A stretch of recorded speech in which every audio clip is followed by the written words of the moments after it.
Hello साथियों, आज की ये वीडियो खास दिव्यांग जनों के लिए होने वाली है। आज की इस वीडियो में मुख्यमंत्री विशेष योगजन स्वरोजगार योजना के बारे में बताऊंगा। इस योजना के तहत दिव्यांग जनों को लोन कैसे मिलता है, क्या पात्रता होनी चाहिए, कौन से दस्तावेज चाहिए होंगे और इस योजना का आवेदन फॉर्म ऑफलाइन तरीके से कैसे भरना है और इसमें दिव्यांग जनों को कहां पर फॉर्म को जमा करवाना है, लोन कैसे मिलेगा और जो इस लोन पर दिव्यांग जनों को सब्सिडी दी जाती है, ये सब डिटेल आपको आज की इस वीडियो में देखने को मिलेगी। तो आप भी अगर एक दिव्यांग व्यक्ति हैं तो आप इस वीडियो को एंड तक जरूर देखिएगा और वीडियो को लाइक करना ना भूलें। तो चलिए वीडियो को शुरू करते हैं। अगर आप ही एक दिव्यांगजन हैं और आप बेरोजगार हैं और आप कोई लोन लेकर अपना कोई बिजनेस शुरू करना चाहते हैं तो आज की इस वीडियो में आपको बताऊंगा कि मुख्यमंत्री विशेष योगजन स्वरोजगार योजना से लोन कैसे ले सकते हैं। इस योजना के तहत आप 5 लाख तक का लोन ले सकते हैं। इस योजना का फॉर्म किस तरह से भर सकते हैं, आपको आगे इस वीडियो में फॉर्म भरने की पूरी प्रक्रिया को बताऊंगा। इससे पहले जान लेते हैं कि इस योजना का लाभ लेने के लिए क्या पात्रता होनी चाहिए। तो सबसे पहली है, इस योजना में आवेदन सिर्फ दिव्यांग व्यक्ति ही कर सकता है और जो दिव्यांगजन इस योजना के लिए आवेदन कर रहा है, पहले तो उसका दिव्यांगता का प्रमाण पत्र बना हुआ होना चाहिए और उसकी दिव्यांगता 40% या इससे अधिक होनी चाहिए और साथ ही आवेदक दिव्यांग व्यक्ति राजस्थान का मूल निवासी होना चाहिए। इसके अलावा आवेदक के परिवार की समस्त स्रोतों से वार्षिक आय 2 लाख से अधिक नहीं होनी चाहिए और इसके साथ ही आवेदक द्वारा पूर्व में किसी अन्य स्वरोजगार व्यवसाय योजना के तहत सब्सिडी आदि का लाभ लिया हुआ नहीं होना चाहिए और आवेदक पर किसी भी बैंक, सरकारी व अर्ध सरकारी संस्था का अवधि पार लोन बकाया नहीं होना चाहिए और साथ ही में आवेदक का एक बैंक खाता होना चाहिए।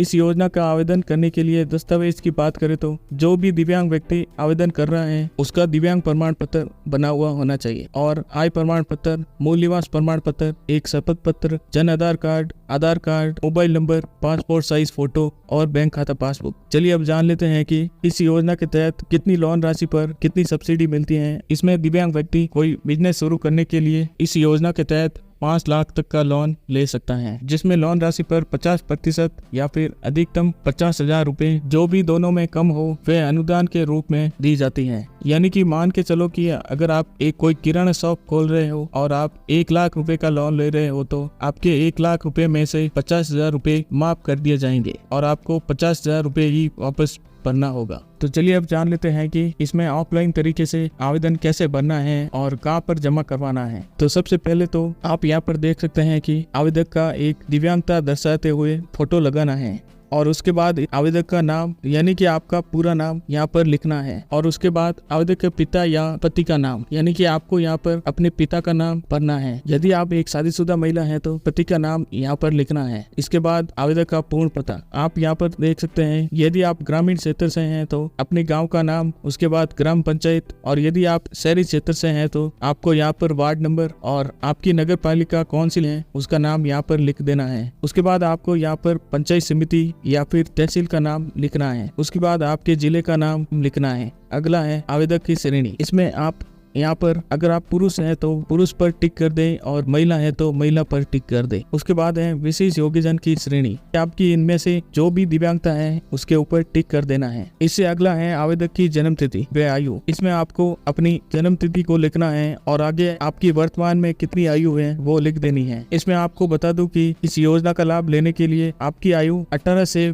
55 वर्ष के बीच होनी चाहिए। अगला है आवेदक की श्रेणी। इनमें से आपकी जो भी कास्ट है आपको उस पर टिक कर देना है। इसके बाद है आवेदक का शैक्षणिक स्तर। इसमें अगर आप एक पढ़े लिखे दिव्यांग हैं तो आपने जितनी भी पढ़ाई की है उसको यहाँ पर लिख देना है। इससे अगला है योजना व्यवसाय का नाम जिसके लिए ऋण चाहते हैं, यानी कि इसमें आपको ये बताना है कि आप जो लोन ले रहे हैं इस लोन राशि से आप किस तरह का बिजनेस खोलेंगे। इसमें आप देख सकते हैं कि इस लिस्ट में से जो भी आप बिजनेस शुरू करना चाहते हैं उसको यहाँ पर लिख देना है। और अगला है योजना व्यवसाय का कार्यस्थल का विवरण। इसमें आपको ये लिखना है कि आप जो भी बिजनेस को शुरू कर रहे हैं उसका पता लिखना है, यानी कि आप जो भी बिजनेस शुरू कर रहे हैं उस जगह का पता लिखना है, जैसे गांव का नाम, ग्राम पंचायत का नाम, पंचायत समिति, जिले का नाम, ये सब भर देना है। इसके बाद है कार्यस्थल की स्वामित्व बिजनेस से संबंधित दस्तावेज। इसमें आपको ये लिखना है कि आप जो भी बिजनेस खोलेंगे वो जगह आपकी खुद की है या फिर किराए पर है तो एक किराएनामा, और लीज पर है तो उसके दस्तावेज आपको फॉर्म के साथ लगा देना है। इससे अगला है प्रस्तावित वित्तीय व्यवसाय। इसमें आपको आपके बिजनेस के लिए आप खुद का कितना पैसा लगा रहे हैं और आप बैंक से कितनी लोन राशि लेना चाहते हैं वो यहाँ पर लिख दे। उसके बाद आपकी जितनी भी टोटल राशि होती है वो यहाँ पर लिख देनी है। उसके बाद आपको यहाँ पर अपनी साइन कर देने हैं और जो भी बताए गए दस्तावेज हैं वो साथ में लगा दे। और इसके साथ आपको एक शपथ पत्र भी लगाना होगा। अगर आप इस योजना का लाभ लेना चाहते हैं तो आप अपने जिले के समाज कल्याण विभाग से आवेदन फार्म को ले ले। उसके बाद उस फार्म को भरकर और जो भी आपको मैंने दस्तावेज बताए हैं उसके साथ लगाकर वापस समाज कल्याण विभाग में जमा करवाना है। उसके बाद आपके फॉर्म की जांच की जाएगी। जांच पूरी होने के बाद आपके संबंधित बैंक में आपके फॉर्म को भेज दिया जाएगा। उसके बाद उस बैंक में आपको बुलाया जाएगा। उसके बाद आपके पास आपसे और दस्तावेज भी बैंक द्वारा मांगे जाएंगे। उसके बाद बैंक आपके फॉर्म को वापस समाज कल्याण विभाग में भेजेगा। उसके बाद आपने जितनी भी लोन राशि के लिए आवेदन किया है उस राशि को आपके बैंक खाते में ट्रांसफर कर दिया जाएगा और इस राशि में से जो भी सब्सिडी है उसको कट करके बकाया राशि को वापस जमा करवाना होगा। और ये भी हो सकता है कि आप जो बिजनेस खोल रहे हो, जैसे किराने की दुकान खोल रहे हो, तो बैंक आपके घर पर आकर ये चेक भी कर सकता है। तो अगर आपने मुख्यमंत्री विशेष योगदान स्वरोजगार योजना का लाभ लिया है तो आप हमें कमेंट करके जरूर बताइएगा। तो चलिए वीडियो को यहीं पर समाप्त करते हैं और मिलते हैं एक और नई वीडियो के साथ।